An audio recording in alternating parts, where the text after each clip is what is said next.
Good morning, Mr. Evans. Good morning.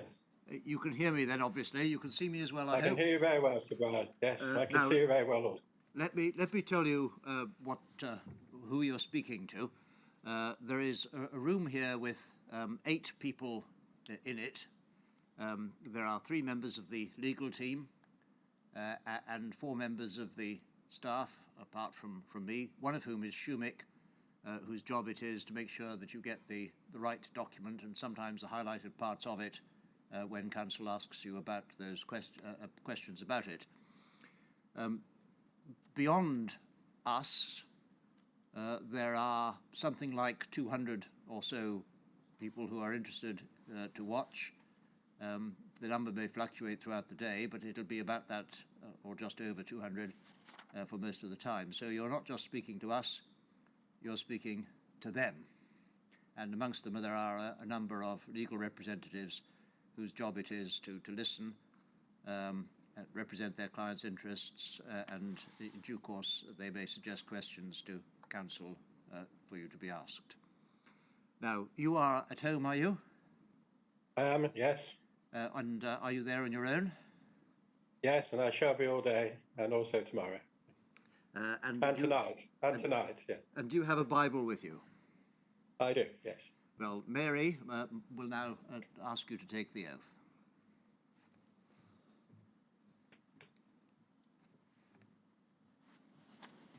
Please state your full name. Roger Evans. And hold the book in your raised hand and repeat after me. I swear by Almighty God. I swear by Almighty God. That the evidence I shall give. That the evidence I shall give. Shall be the truth. Shall be the truth. The whole truth. The whole truth. And nothing but the truth. And nothing but the truth. Thank you. Mr. Evans, can you see and hear me? Yes, very well, thank you, Ms. Richard. You were appointed a trustee of the McFarlane Trust in October 2006, is that right? Yes. And you remained a trustee, becoming chair of the McFarlane Trust in 2012. Yes. And then you stood down as trustee and chair in May of 2016. Yes. During the period when you were trustee, you were a member of the NSSC for, I think, roughly a couple of years, 2007 to 2009 or thereabouts. Is that right? Thereabouts, yes. And you also attended NSSC meetings from time to time in your capacity as chair of the McFarlane Trust later on. Yes, I'd go from time to time to deal with and discuss sort of strategic financial allocation issues and such like, but I would leave before any decisions or discussion took place on specific applications. You were also involved in setting up the Caxton Foundation. You were one of 3 founding trustees. Yes. And you stood down from that role, is this right, in early 2012 on being appointed chair of the McFarlane Trust? Correct, yes. And why was it thought appropriate for you to cease being a trustee of the Caxton Foundation at that point? Well, my fellow trustees on the McFarlane Trust, who were responsible for selecting and appointing me, asked if I would be prepared to stand down from the Caxton if I were appointed as chair, because of they perceived there could be potentially some conflicts of interest. And did you agree with their position? I agreed to stand down, yes. But did you share their view that there could be a conflict, or the appearance at least of a conflict of interest? I don't know if I ever expressed the view, but I thought there was some benefit in having a trustee who was on both boards. It might have been helpful to have had someone other than myself as the chair on the Caxton Foundation when I stood down, but I don't think even when I was a chair I ever I don't recall expressing that view or discussing it. Your background was in NHS management, is that right? Correct. And your statement tells us you spent some 37 years as an NHS manager.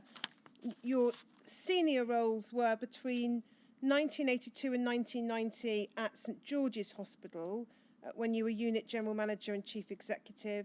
And then 1992 to 2000, you were chief executive of the Mid-Kent Healthcare NHS Trust. Is that correct? That's correct.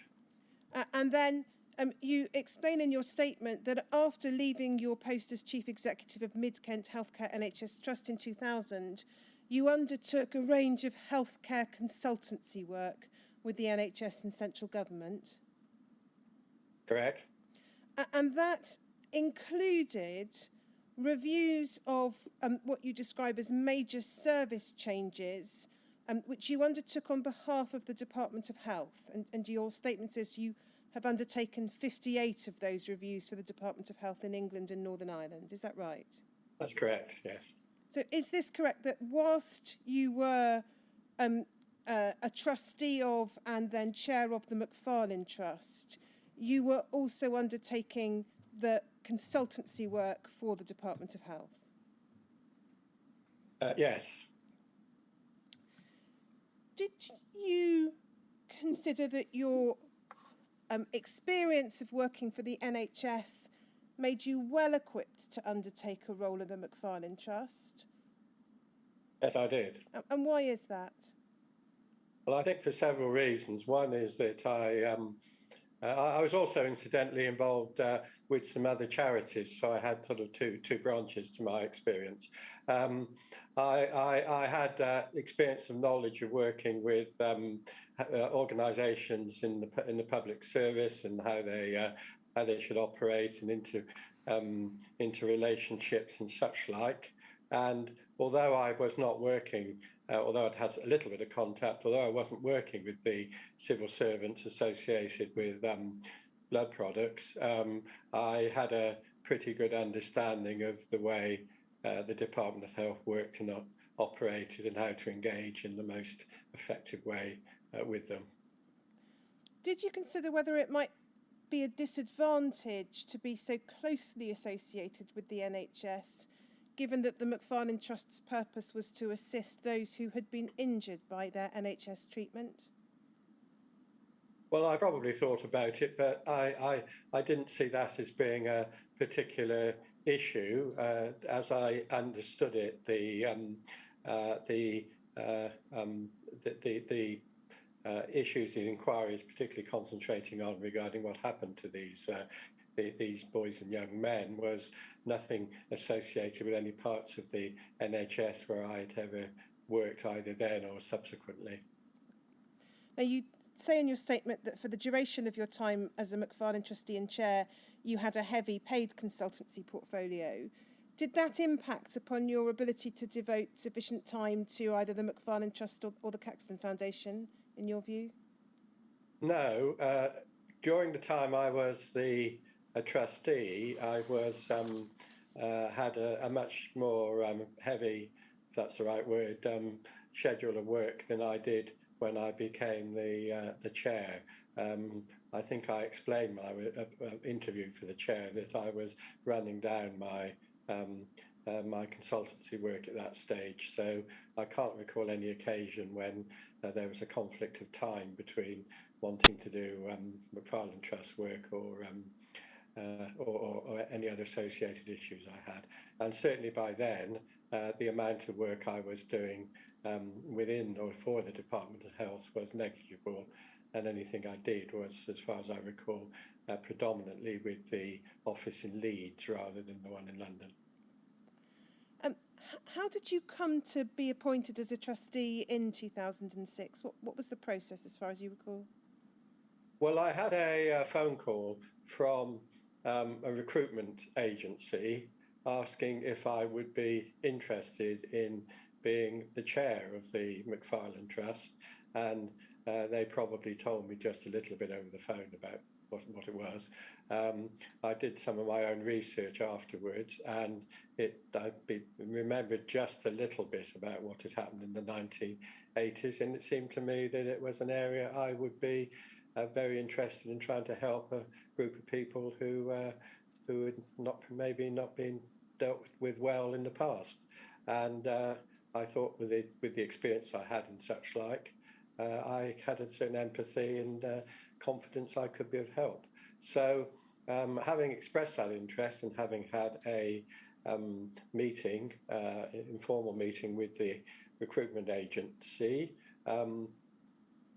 I was then saw Peter Stevens, who was the chair of the of McFarlane Trust at the time, and we had a discussion about it. I decided I would go ahead with my interest. I think I was interviewed by probably three of the trustees, but I may have got that slightly wrong, but I think I did have that sort of interview. And I was told at the time that there was somebody else who was interested in being the chair, but he was not prepared to take it on because until, I quote, I remember what Peter said, until the finances were sorted out of the McFarlane Trust. So then a decision was made by the trustees to appoint somebody else as the chair, and I was then asked if I would be prepared to be a trustee and not the chair, and I readily agreed to that, which fitted in. I didn't know there was a possibility of just a board member. It fitted in very well with the work and etc. I was doing at the time, so I was very pleased to take that on. At the time that you were appointed and took up your role as a trustee, what did you know about the events that had led up to the establishment of the McFarlane Trust? Well, when I was first approached by the consultant, I could remember nothing, but given my NHS background and my sort of interest in public affairs generally, it just nudged in my mind that there was something that had happened back in the 80s. I then did a bit of research on the internet and found out a bit more about what they did. And certainly Peter was extremely helpful Pete Stevens, when I saw him, where he elaborated on that to me. And probably round about that stage, I found out a lot more about what the role of the McFarlane Trust was. And prior to that, my let me call it my homework had been largely about finding out about the beneficiary community. Can you recall what, if any, information you were given when you started as trustee about the history of the establishment of the McFarlane Trust and its funding position? Well, I would have been briefed by Peter and probably, it's a long time ago, probably Martin Harvey, who was the chief executive at the time. And my recollection, if my memory serves me correct, is that it was explained to me that those funds were available to give financial support to the beneficiary community who we were serving. I can't remember the sequence of being information, but certainly early on I was informed about a lump sum being available initially, and after that the trust was designated or set up to be able to give ongoing support in certain ways to the community. And were you provided with any information about the views or attitudes of the beneficiary community towards the McFarlane Trust? I was probably, I'm if my memory serves me correctly, I was probably briefed by Peter at that stage, Peter Stevens. I was not given anything in writing about it, but early on I certainly got the distinct impression that it was a lot of justifiably people who felt they'd been very badly dealt with, and inevitably, maybe, many of them still were harbouring some feelings about that. As far as you can recall, was there any kind of formal training or induction process for new trustees at that time? No, I don't think there was. But I did feel I was quite well, let's use the word inducted, but I never felt early on that I did not know enough. But as with the complexity of something like the McFarlane Trust, I was learning all the time. And in terms of the trustee, do you recall being told about, shown a copy of the trustee and discussing what the trustee meant, what the trust's powers were at any early stage? I don't recall being shown that, but it is possible I was, but I can't remember. 15 years later, I can't remember. What broadly were your responsibilities, first of all, as trustee?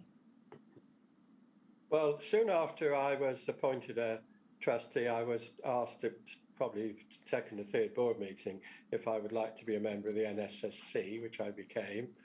So those were monthly meetings. There was a certain amount of work between the meetings when there were urgent cases to be considered, with phone calls and probably emails and stuff. The board used to meet, I think, only quarterly at that time. Not too long afterwards, I was asked to do certain other things, mainly with the long-term strategy, which we've probably come on to. And then, as chair, what broadly speaking were your primary responsibilities when you became chair in 2012? Well, they were overseeing the way in which the McFarlane Trust operated, ensuring that we complied with the terms of which the trust was set up, engaging with the beneficiary community as far as that was possible, but without standing on the toes of the chief executive, and making sure money was spent properly, and to be the sort of the frontispiece piece of the trust. It was in some respects, it was a fairly typical role of being chair of a charity. In other ways, because of the uniqueness of the McFarlane Trust, there were other aspects to it. Well, we may come back to some of those as we as we consider some of the evidence and documents. What did you understand to be the primary responsibilities of the Trust's chief executive? Well, I saw the chief executive's role as being the operational one, and running the trust on a day-to-day and ongoing basis, to report into me and the board as a whole, to support the board, and to make sure we fulfilled what we were set up to do. It was a difficult time when I became the chair from that point of view, because Martin Harvey had quite a lot of time off sick. The poor man was very ill, and not too long after I was appointed as chair, he retired, and not too long after that he died. So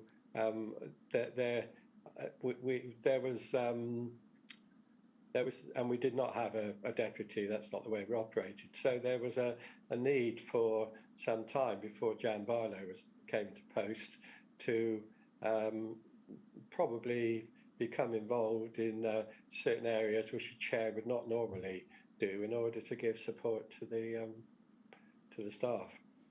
And is this correct? After Martin Harvey had to step down, the McFarlane Trust did not, as I understand it from the minutes, appoint an interim chief executive. The next person to hold the post was Ms. Barlow. That's correct. And the minutes suggest that you would effectively be attempting to perform some of the responsibilities of the chief executive in that interim period. Well, before I became the chair, when Martin first went off, I think he went off on sick leave on at least 2 occasions, but he was off for a long time, at least twice. But Christopher Fitzgerald shall we say, held the shop. He covered whilst Martin was away. Martin came back and then he went off again. And after that, around about that time, I became the chair. So I really, and it worked well when Christopher was covering. So I decided, what the board decided, that we would run without appointing someone as an interim. I think for several reasons. So one is that bringing someone in from outside who had no knowledge of the culture really of the McFarlane Trust and the beneficiaries we were dealing with would probably not work well. Is this also correct that the Caxton Foundation, by contrast, did appoint an interim chief executive? And there was some concern expressed in the McFarlane Trust minutes, at least, about the costs associated with that. That's correct. But the McFarlane Trust did not meet any of the costs of the Caxton interim chief executive. What involvement broadly did you have between 2006 and 2016 in the appointment of trustees to the McFarlane Trust? Well, we had 9 trustees. 3 were appointed by the Haemophilia Society, and I was not involved in their appointments, although latterly, when I was the chair, Bernard Manson, the chair of the Haemophilia Society, invited me to sit in on one of the appointment committees, which I did, but I did not have a vote or such like in making the appointment. The McFarlane Trust itself appointed 3 trustees, and certainly whether we did it from the time I was appointed in 2006, I cannot recall, but we certainly advertised widely for those appointments. It wasn't just done by knowing someone who might just come in and help us out. It was done more formally than that. The Department of Health also recruited with a process to carry that out, but I think you might have to ask them what that was. I cannot recall, except latterly when we had a vacancy or 2, and so did the Department of Health. They asked us if we would carry out the process of recruitment and then make a recommendation to them. Was there any attempt to ensure a degree of representation on the McFarlane Trust board for Scotland or Wales or Northern Ireland? No, there wasn't. We looked for people with the right qualifications, with the right experience or skills to come on.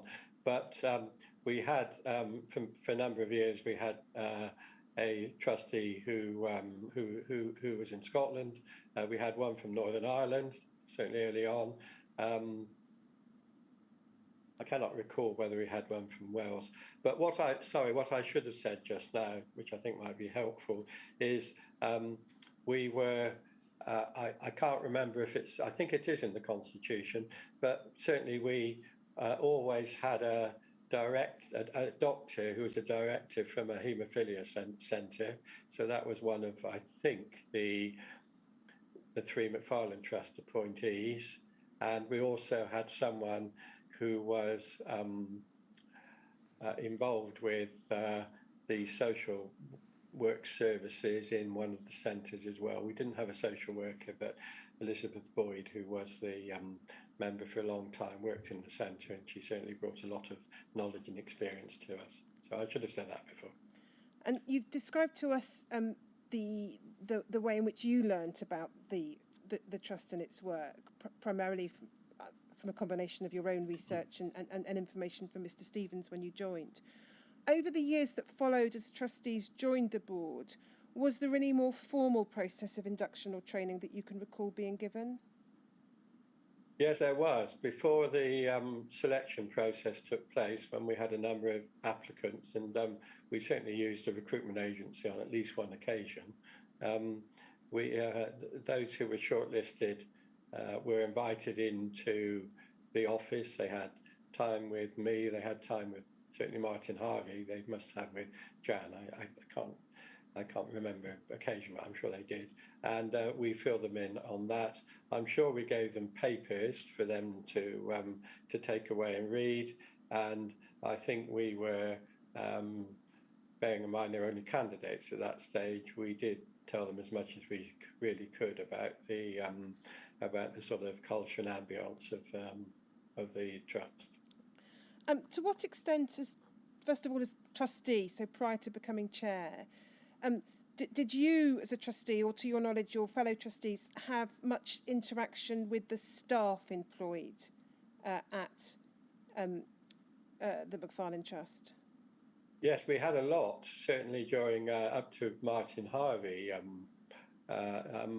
standing down, because the officer, the Alliance House office was a very small one, both in numbers and also the space. So if we had a board meeting, which was in a room nearby, everyone used to pop in and talk to the staff, and it was all very informal. Perhaps have a cup of tea with somebody, or sometimes Martin, someone. So yes, that had a lot to do with them, and certainly up to the time I stood down, I was very impressed with most of them in their sort of dedication and understanding and commitment. In terms of the responsibilities of the chief executive, did you understand the chief executive's role also to include advising the board? Yes. I mean, in some I mean, as you will see, as we talked about just a bit earlier, Ms. Richards, I mean, I had a lot of experience as a chief executive in a charity and also the NHS. And in many ways, the relationship which the chief executive, the McFarlane, with the board had a number of in similarities to that which you would have had in any other public or charity organisations. Now, I'm going to just look with you at a handful of documents from around the time of your first year or so as chair of the McFarlane Trust, so 2012 and 2013. If we can start, Shomik, with MACF 5025_015, please.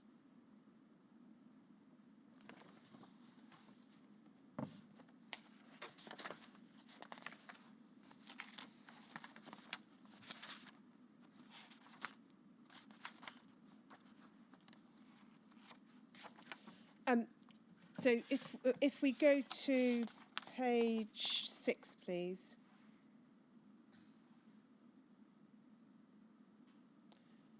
These are the minutes of a meeting of the Board of Trustees, 30th of April 2012. And this is Mr. Fitzgerald's last meeting as chair, and you take over at the following meeting. We can just go, this is just still on the theme of appointments to the Trust. If we look at the bottom of the page, we can see you reminding the board there'll be a vacancy as trustee following Mr. Fitzgerald's resignation. And then if we look at the top of the next page, we can see a reference there to a recruitment process which was going to cost £3,000. What was it about the process that was going to require expenditure of £3,000 in order to find another trustee?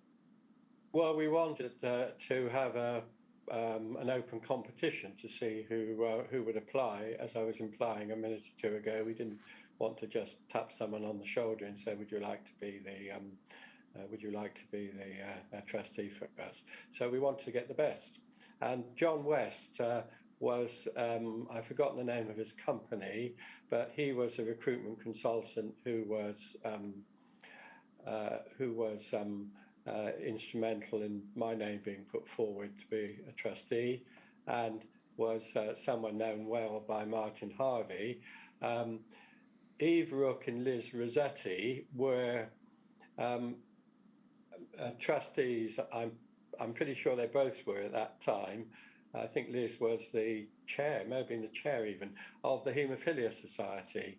So they both had human resource backgrounds, I think in the police in a different area, and we saw benefit in their being involved in the appointment, not only because of their skills, but we thought it would relationships were at that stage quite good with the Haemophilia Society.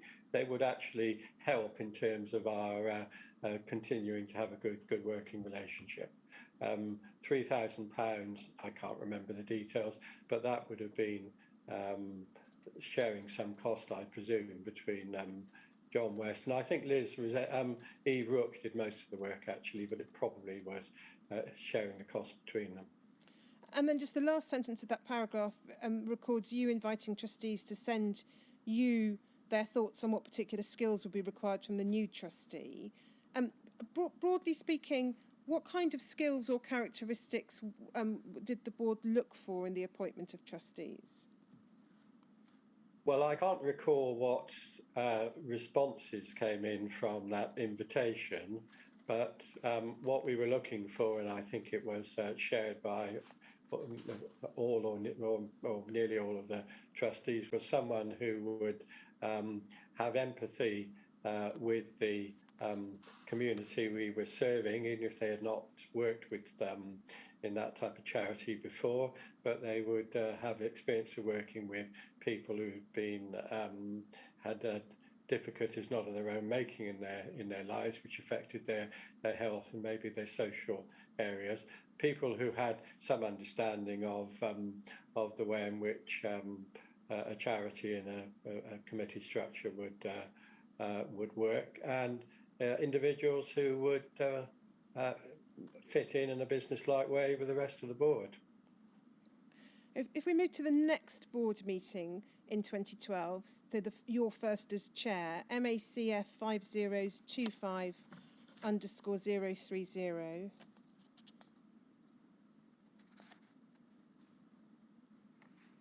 We can see the date at the top of the page, 23rd of July 2012, and reference to you as the chair.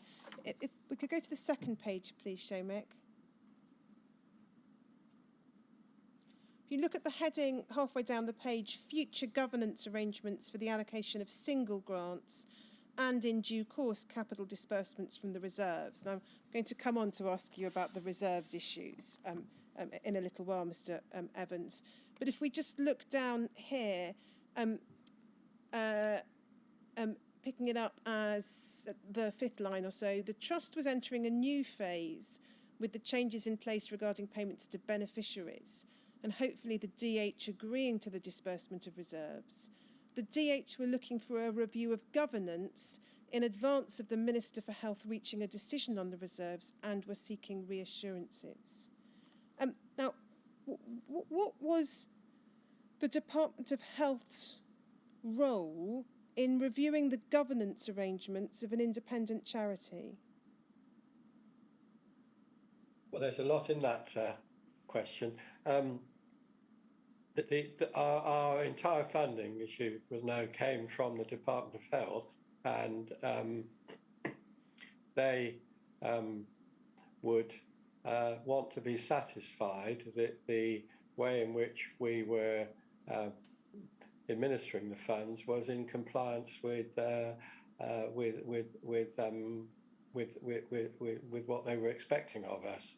I cannot remember whether there were any difficulties which led to this, raising at this particular stage. I can't remember, but there were two or three things happening. One is that, which you'll probably bring me on to later, the question of spending reserves on substantially on carrying out some works, etc. And also this was about the time of the establishment of the Caxton Foundation, not long afterwards. So it may have had something to do with our role changing somewhat. The other thing is that round about that time, and I'm sorry I don't count the dates in my head, was when we were able to increase the amount of regular payments which was made to beneficiaries. So to some extent, that did change the focus of the McFarlane Trust. Did it concern you, as chair of an independent charity, that you felt that you had to obtain the approval of the Department of Health to your governance arrangements? I don't recall it did, but the sort of underlining issue, which you'll probably want to talk to me about again later on, was whether we were an independent charity and what our relationship was with the Department of Health. I mean, the fact that all our funding, whether we liked it or not, was coming from the department, and we were not able, and I don't think we wanted to fundraise, then there was bound to be an interest by the Department of Health on how we were running things.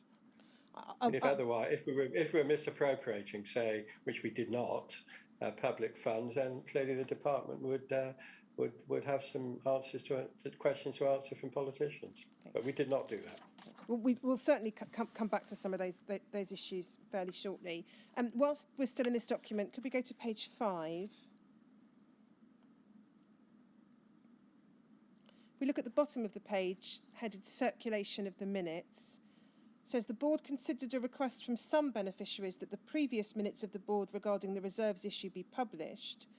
The general view was that as these were historical documents, it would not be opportune to do so. The chairman, in supporting this view, encouraged the board to consider positively the future publication of its minutes. He, and then go over the page, reminded trustees that this would be in line with contemporary charity and public sector culture. After a full discussion, it was agreed to reach a decision at the next meeting when the board would have the benefit of seeing the minutes of the current meeting. It was generally agreed that if the board were to agree to publish their minutes, it would only be after they'd been approved by the board. Do we correctly understand from this that up until this point in time, the minutes of the McFarlane Trust's board meetings had not been published? I can't recall, but it would appear to be so from that minute. And do you understand what's meant? So if we go back to the previous page.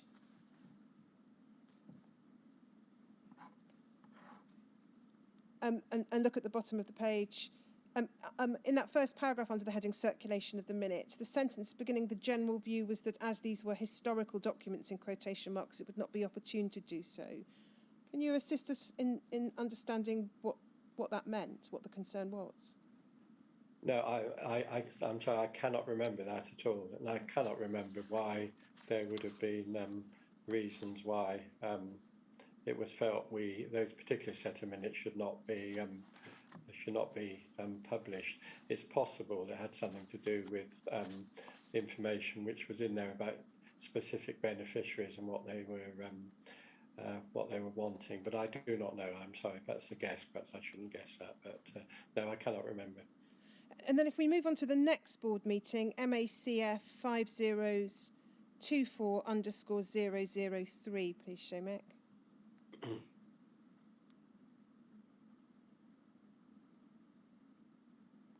So these are the minutes of a board meeting on the 24th of September 2012, and you're present as chair. If we go on to, there's a long discussion about reserves, but I'm going to come back to the question of reserves. If we go on to page 4, we look at the bottom of the page. Under the heading Circulation of Minutes, after an in-depth discussion concerning the format of future minutes, it was agreed by a majority of 6-3 with no abstentions that the minutes of all future board meetings would be published on the McFarlane Trust website once they'd been agreed by the board at the following meeting. Inevitably, there would be a need from time to time to have a private section when personal matters affecting beneficiaries and or trustees needed to be raised. These would be kept to a minimum. So, pausing there, Mr. Evans, it would appear, and this seems to be consistent with what we see in the minutes that follow, that this September 2012 is the point in time at which McFarlane Trust board minutes start to be published for the first time. But they're going to be in two parts, a part A and a part B, is how we actually see them, in fact, in later meetings, with Part B being matters that are confidential. Does that accord with your recollection and understanding of this That's document? correct, and I was very pleased that the board agreed that we should do that, but I was disappointed that we could not get a majority. Okay. Do you know why it took so long from... You mean a unanimous decision rather than a majority? Because you've got a majority. Oh, I beg your pardon. Yes, Brad. I meant I was disappointed we couldn't get a unanimous decision. That's what I meant. Sorry. Can you assist us with why it was only in autumn of 2012 that a trust which had been operating by that time for over 2 decades was only at this point publishing its minutes so that beneficiaries could see what was being discussed and agreed? Well, as you say, the trust had been in existence for a long time. I think the relationship with the approach in early years, anyway, from what I could read and so forth, was not necessarily particularly close with the beneficiary community. I think I was disappointed during the time I was a trustee, not the chair, that the minutes were not being published. I thought by then it was right that we should do it. Whether I pushed that very hard at board meetings, I can't recall doing that. And when I became the chair, it was one of the early issues I wanted to get right because I thought it would improve relationships with the beneficiary community. And we can see from this that which is may have to be from time to time in a private section, so not published. The intention was that would be kept to a minimum, and it would be what was envisaged. It was that would cover personal matters affecting beneficiaries or trustees. Is that right? Correct. If we just look at an example from slightly later on of the publication of minutes in these 2 parts, Part A and Part B. We go to MACF 5024_047.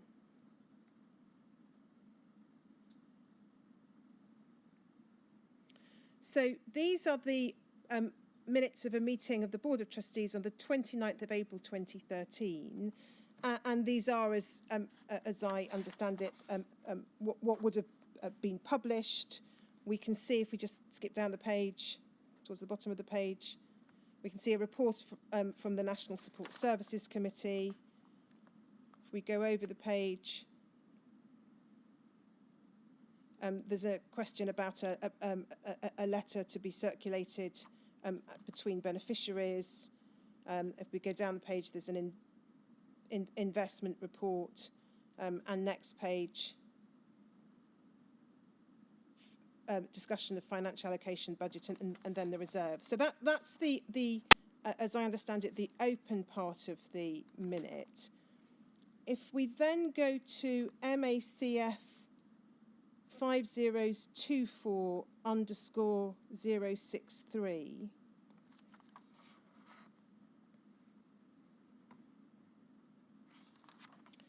you'll see these are minutes of a meeting held on the 29th of April 2013, so same date, and this is Part B, which, as I understand it, is how the confidential part, the unpublished part of the minutes was characterised. And if you look under the heading Payments Review, you'll see their reference to a paper from the Chief Executive setting out details of serious failings which she'd uncovered in the way in which staff have been dealing with regular payments to beneficiaries, in particular in relation to widows. And then those failings are set out, failure to implement, this is the first bullet point, the autumn 2011 census, a failure to implement an uplift to the benchmark, some calculations done incorrectly, no written procedure for how to make the calculations, and so on. Why was an issue such as that, revealing serious failings in the way in which the trust had been operated, part of the private section of the minutes, which would not therefore be published and available to beneficiaries? I can't recall the discussion which would have taken place at that stage. It may well have had something to do with criticisms of the staff and the way in which they'd not been fulfilling their roles properly. But looking at the minute now, I think there would have been a case perhaps to have had a short minute in the private part of the meeting, say to that effect, and some of this information which you put in front of me now could well have gone into the public part of the minutes. Thank you. I can't recall the rationale at the time. If we go next to the annual review for 2011-2012. So this is the annual review meeting with the Department of Health. Again, I'm going to have some more questions about relationships generally with the Department of Health. But this is MACF 5061_081.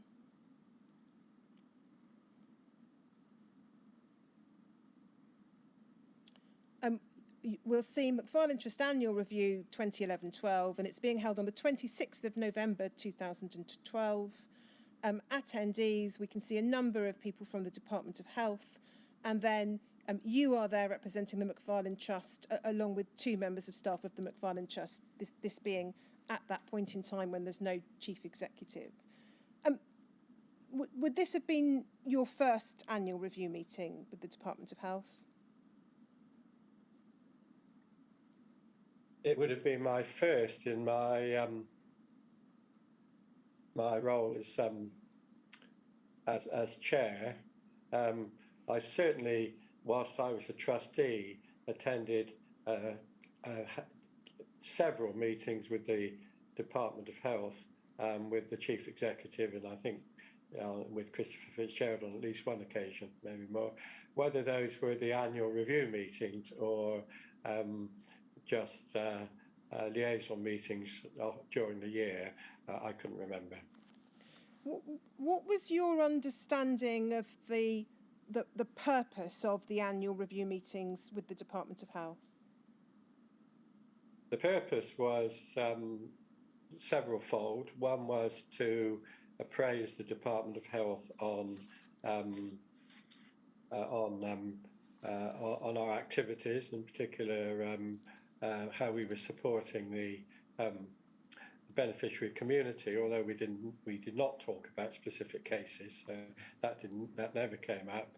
It would be to present our budget for the coming year, and there were issues which came up not sometimes about more about the department's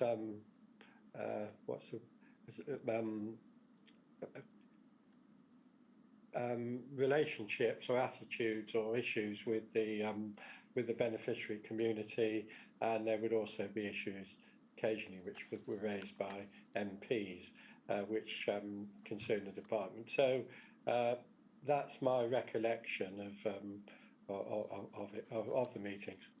And then if we can just have a look at this particular meeting in a little more detail, so we can see paragraph 3, report and accounts 2011-2012. So you introduced the accounts and provide some general information to the Department of Health. And then there's a discussion about parliamentary question answers. If we go over to the next page, top of the page says, RE, that's you, explained that the trustees are currently looking at the issue of loans and how to deal with borrowers who struggle to pay. Some loans date from around 10 years ago and are unsecured. RE assured DH that loans would not now be made on an unsecured basis. What business was it of the Departments of Health as to whether and how the Trust advanced loans and the terms on which the Trust advanced loans to its beneficiary communities? Well, the loans in the first place would have come from well before I was a trustee, would have come from the very substantial lump sum of money which the Department of Health made to the McFarlane Trust at the time. I could not tell you whether that money was earmarked as being loans when it came to the Trust. I don't know. Probably not, but I don't know. I imagine that we would raise things with the Department of Health which we thought would have been of interest, not for them, not to expect them to carry out any particular actions. And I suspect that that was behind that. Round about that time, there was a particular issue which became protracted regarding one particular beneficiary who wanted us to write off a very substantial sum of money. Whether that was relating to this at this stage, I couldn't be sure. Do you recall the department saying to you, either at this time or at any other time, that you should or should not be making loans, or saying anything about whether loans should be secured or unsecured? I don't recall any particular discussion about loans. We did not make any loans as such during the time I was the chair, and I don't recall doing so during the time I was a trustee board member. And then, but a number of loans were made, according to the records, closer to the inception of the McFarlane Trust. Now, the next subparagraph refers to Ms. Hay, who was then the finance manager, explaining that the increase in the amounts paid to beneficiaries is mainly due to the change in the Trust's disbursement policy to support widows and dependents. And it's explained that this included a number of backdated payments that may perhaps be, I don't know, may or may not be related to the issue. No, I don't think it can be related in terms of timing to the issue raised by Ms. Barlow. And a rise in the Trust's minimum living income benchmark from 15k to 18k. And then we see this. DH questioned whether this schedule is sustainable and whether payments should be backdated, given that MFT should be assessing charitable needs at the time of payment. Again, Mr. Evans, what business was it, frankly, of the Department of Health as to the amounts the McFarlane Trust decided to pay widows and dependents, or as to whether payments should be backdated? Well, I can't recall that particularly being questioned. I suppose they could question anything at a meeting, but I don't think it changed our attitude and policy at all. If we then just briefly look down the page, we can see a discussion in the next subparagraph, subparagraph F, about service delivery costs. The Department of Health emphasising that service delivery costs should be kept to a minimum. Is that effectively staffing and operational costs? Correct.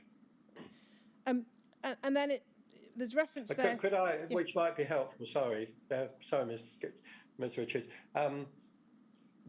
The second sentence of this, of course, is germane in that until not long before this meeting, the McFarlane Trust had been employing its own staff, and as you will see from the second sentence, with the establishment of the Caxton Foundation, no staff were employed by us, and we had a service level agreement, and that would have related to the costs, I imagine. I'm going to ask you a little later about the arrangement whereby the staffing was, as it were, channeled through the Caxton Foundation. But it would appear here that a review had resulted in an increase in staff costs in circumstances where you've got the Department of Health emphasising that service delivery costs should be kept to a minimum. What role do you recall the department having in either directing or advising or steering the Alliance House organisations about staffing arrangements? I don't think they had any role at all. Ms. Barlow's evidence over the last couple of days seemed to suggest that she thought that there was some form of cap on staffing as a result of a constraint placed by the Department of Health. I think there was a percentage figure of what we could spend on staff costs. It might have been 8%, but perhaps I shouldn't guess. But I think there was. My statement just now was that the department did not get involved in any way, as far as I recall, in how the money was spent. So they had no involvement in what the format of the establishment was, or what we paid individuals. And then if we go further down the page towards the last main paragraph, it's 4B, what we appear to see there is the Department of Health telling you, and possibly also having told the Caxton Foundation, but certainly telling you, what the operating balance should be for the Macfarlane Trust. Again, why was the Department of Health instructing you on what operating balance you should hold? I don't understand what's meant by an operating balance. I'm sorry, it might sound a bit evasive, but I cannot remember what that would have meant. Obviously, it meant something.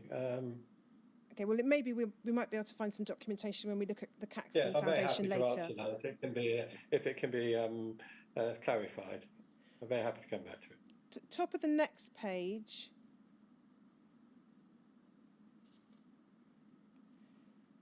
So this appears to be the first reference in the meeting to the question of funding going forwards, and the issue about what the amount of the annual allocation might be. It records you saying that the 2012-2013 MFT allocation is insufficient to meet scheduled payments, that the Trust was having to use some of its reserves. Records you, I think, as saying this would need to be taken into account in future budget setting by the Department of Health, and referring to the potential for a future funding shortfall. And then we see this, RE to provide details of the rationale underpinning the Trust's disbursement policy, because it is helpful to have evidence as to the needs of the Trust and the beneficiaries in the bidding process for allocations. Now, can you recall whether you did provide details of the rationale underpinning the Trust's disbursement policy to the Department of Health? No, I can't. If it were, it would have been, although I may well have submitted it, it would have been prepared by Jan Barlow. She would have had the details of it. If the department asked us to provide it, I think it's quite likely we did. And what can you recall any further discussion about this issue and why the department wanted to see this? No, I can't. And then what's your understanding of the phrase in these are, as we understand it, not Macfarlane Trust minutes, Department of Health minutes, but what's your understanding of the phrase in the bidding process for allocations? So where is that? So it's the bold print, Action 6, RE to provide details. Sorry, okay, yeah. And then reference to the bidding process for allocations. Well, the minutes were written by the Department of Health. What I think that would have meant is that we submitted our budget and our at the allocation we wanted each year, and then the department dealt with that within their overall allocation policy for the NHS and for other applicants. So I think they're referring to how they would have addressed whether they needed the information internally. So was it your understanding of the Department of Health's approach to its decision on your funding bids that you, as it were, went into a pot along with many other potential calls on resources, and the department, including the general NHS budget, and the department made its choice from amongst those various competing bids? Yes, I don't quite know how it worked internally within the Department of Health, but that basically was it. I mean, the Department of Health would presumably have received a budget for all their responsibilities from the Treasury, and then they would decide how to allot that. The Macfarlane, couple of things you might find helpful. The Macfarlane Trust, of course, our bid was for something like £2 something like £3 million within the whole context of the NHS. It was not big sums of money. What was a frustration, I don't know if it was this meeting, I can't recall where we're on this page, who was at that meeting from the department, but Elsa White and Rowena Geacock, who were the ones the civil servants we dealt with generally, were very sympathetic and supportive of what we were trying to do. I know I was extremely frustrated at least one meeting when one or two individuals came along from the finance directorate within the department who just did not really understand what the McFarlane Trust was meant to be doing, and we had some discussions where they were really just wanting to talk about bottom lines and things. So it was. I'm not saying I particularly like the way it was allocating. The other thing, Ms. Richards, which has been helpful, we've concentrated on what happened when I took over as chair, but I took over a culture of relationships between the MFT, which probably went back to close to its inception, however many years before that was. And I think with some of the other documents, you will see I probably railed against certain things. But changing a culture and suddenly doing something different from one which the department had been used to with MFT was not something which could be achieved very quickly. And I should say, Mr. Evans, that the inquiry has heard oral evidence from Mr. Stevens and from Mr. Fitzgerald, which is why, although some of my questions will cover your whole period in the McFarlane Trust, in terms of issues of funding, I'm going to be concentrating on the period of time when you were chair. No, I understand that. I just wanted to put it in the context for you. Yeah, thank you. And then if we look at subparagraph D, it says RJ, so that's Rowena Geacock, repeated from previous meetings that there's an ongoing downward pressure on budgets across DH and the Trust would have to live within its means. RJ pointed out that the amounts paid to individual beneficiaries in the past 2 financial years have increased far above CPI or RPI. MFT are already discussing payment/grant plans for 2013-14, but they will not make a decision until the allocation is known. Can you recall now, or do you understand now, what Ms. Geacock meant by saying the Trust would have to live within its means? Well, this is a nub of several things. At the time, it was the time of the coalition government where there was a period of austerity, which was across public services generally, and the Department of Health's budget had been reduced as far as I recall, and at the same time we still had very substantial reserves. So our case in arguing for money when the department's budget allocation was being reduced from the Treasury to get an increase was very difficult. And we actually, I think, achieved a reasonable result, possibly that year, where our budget was not reduced, which might sound a bit perverse, but that was it. So I think she was probably referring to the Trust having to live within its means, being the budget we already were used to. So it was a warning or forewarning, as it were, that the Trust should not expect significant increases in funding. Correct. Now, these are obviously only minutes, but what they don't record is any detailed discussion of the MFT's business case or funding bids. Can you recall whether there was any such detailed discussion, whether at this meeting or more generally at the meetings that you attended, about the nature of the business case? Well, there was some sort of high-level discussion of business cases at the meetings which I attended and the annual bids. Prior to these meetings, Martin Harvey and subsequently Jan Barlow would have had a more detailed examination or discussion with the Department of Health than we did at the review meeting. So in terms of your involvement as chair, I understand your evidence. You from time to time attended meetings as trustee.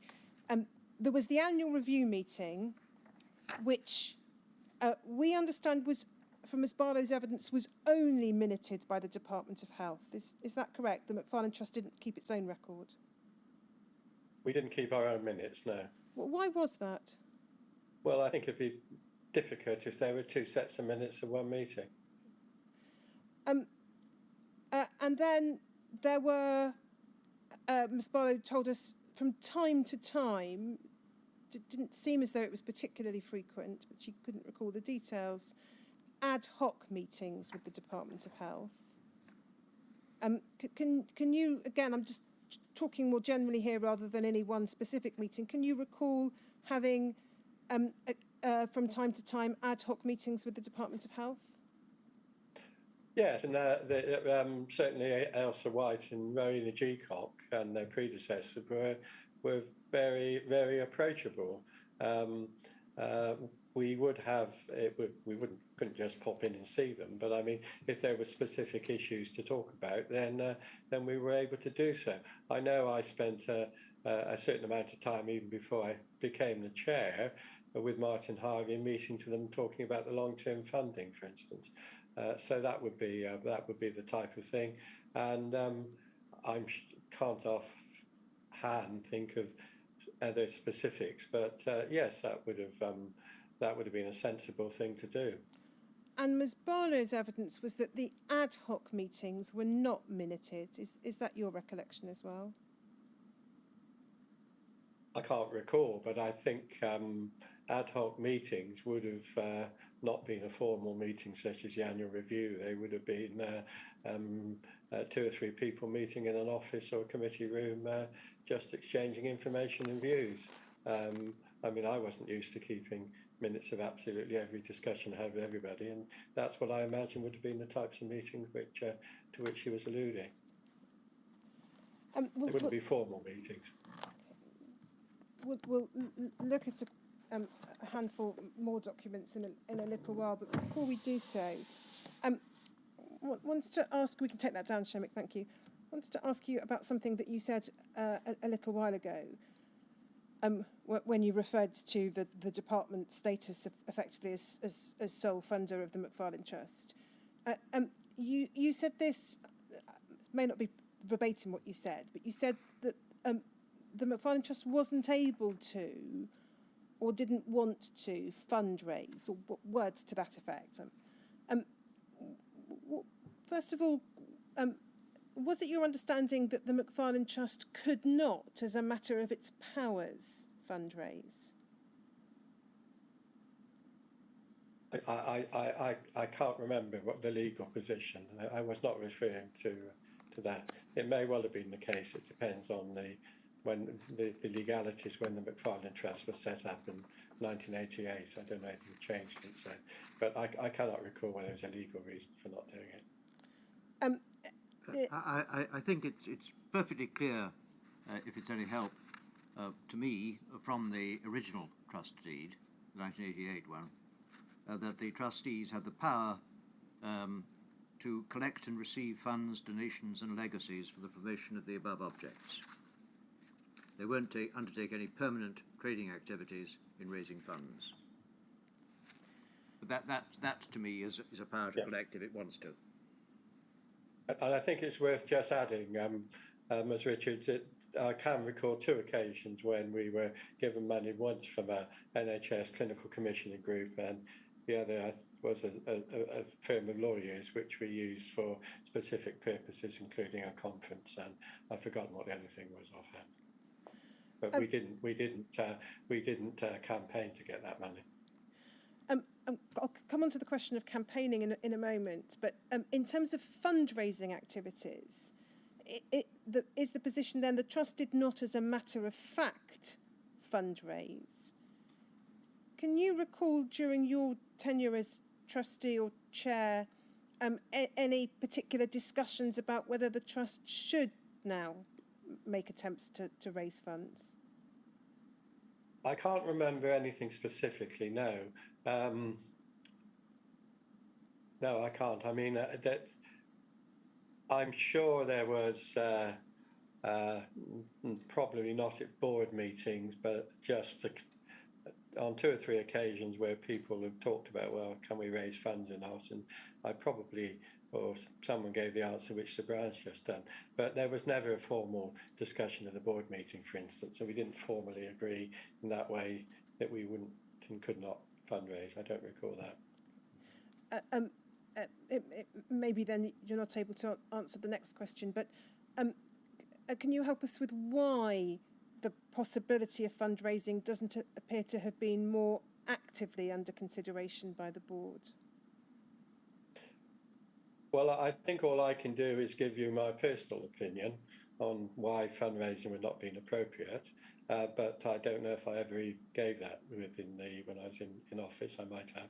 Is that I think it would have been extremely insensitive in many ways that here was a group of men and boys who'd been had the problems which were not of their own making, and they should be their needs should be dealt with through central government, which is clearly what one of the things you're exploring.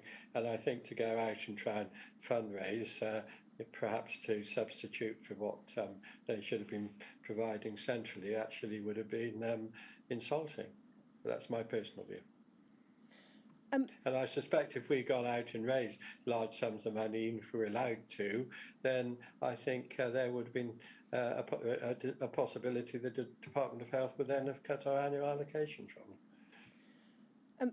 But that is a personal view. It is not something which the Trust ever ventured into, I don't think. What then about the slightly different issue of campaigning or lobbying? I'll come back to the question of whether more could or should have been done directly in your interactions with the Department of Health to attempt to persuade them to increase funding. But in terms of broader campaigning activities, using the media, trying to raise the profile of the plight of the beneficiaries of the Macfarlane Trust, trying to draw public attention to the deficiencies of funding, and the impact that was having in practical terms on both infected beneficiaries and widows and dependents and the bereaved. There doesn't appear to have been any real attempt by the Trust to engage in any of those kind of activities. Do you accept, first of all, I think well, it's a big issue, as you rightly say, which I'm very happy to go in a lot of detail with you on this if you so wish. But we briefed MPs in the APPG. We took the view that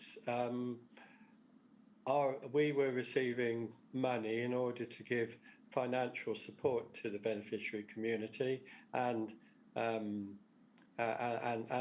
limited amount of other support as well,